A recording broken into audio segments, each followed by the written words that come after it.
இந்த வீடியோவில் வந்து பார்த்தீங்கன்னா சோடியம் பெர்குளோரேட்டுக்கும் வாட்டருக்கும் என்ன டைப் ஆஃப் இன்ட்ராக்ஷனுக்கு நம்ம வந்து பார்க்க போகிறோம். ஓகே, ஃபர்ஸ்ட் என்ன பண்ணால் சோடியம் பெர்குளோரேட்டோட ஸ்ட்ரக்சர் வந்து நமக்கு வந்து தெரிஞ்சுக்கணும். ஓகே, அதோட ஸ்ட்ரக்சர் எப்படி இருக்குன்னு பார்த்தீங்கன்னா குளோரின் வந்து இருக்கும், Cl வந்து இருக்கும், double bond O double bond O double bond ஓ.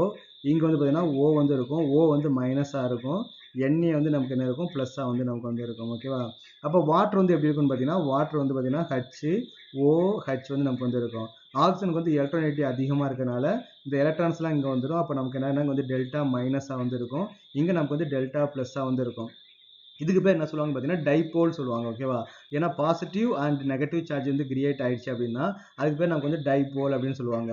இதை வந்து நம்ம டைபோல்னு நம்ம சொல்ல முடியாது, இது கம்ப்ளீட்டாகவே நமக்கு வந்து டிசோசியேட் ஆயிருக்கு இல்லையா. அப்போ நம்ம என்ன சொல்லுவாங்க பார்த்தீங்கன்னா வந்து அயான் அப்படின்னு வந்து சொல்லுவாங்க. அப்போ இங்கே நமக்கு வந்து என்ன டைப் ஆஃப் இன்ட்ராக்ஷன் வந்து இருக்கும், இந்த பாசிட்டிவ் சார்ஜுக்கும் இந்த நெகட்டிவ் சார்ஜுக்கும் இன்ட்ராக்ஷன் இருக்கும், இந்த நெகட்டிவ் சார்ஜுக்கும் இந்த பாசிட்டிவ் சார்ஜுக்கும் நமக்கு வந்து இன்ட்ராக்ஷன் இருக்கும்.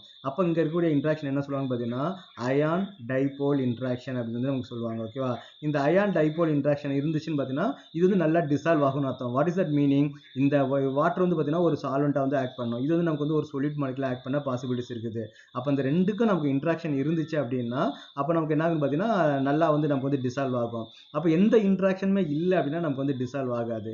இப்போ நம்ம வந்து இங்கே ஒரு ஹெக்சேன் மாலிகுல் எடுத்துக்கிட்டோம்னு வச்சுங்களேன், ஹெக்சேன் மாலிகுல்ல பாசிட்டிவ் சார்ஜும் கிடையாது, நெகட்டிவ் சார்ஜும் கிடையாது, எதுவுமே இருக்காது. அப்போ ஹெக்சேனுக்கும் இந்த மாலிகுல் நமக்கு என்ன ஆகாது, டிசால்வ் ஆகாது. ஓகேவா, ஹெக்சேனில் இந்த மாலிகுல் வந்து நமக்கு வந்து டிசால்வ் ஆகாது. ஏன்னா நமக்கு there is no interaction between the hexane and sodium perchlorate இல்லையா. அப்போ நமக்கு டிசால்வ் ஆகாது. இந்த மாதிரி நமக்கு வந்து இன்ட்ராக்ஷன் இருந்துச்சுன்னா நல்லாவே நமக்கு வந்து டிசால்வ் ஆகும். ஸோ அப்போ இந்த இன்ட்ராக்ஷனுக்கு பேர் என்னன்னு பார்த்தீங்கன்னா அயான் டைபோல் இன்ட்ராக்ஷன்.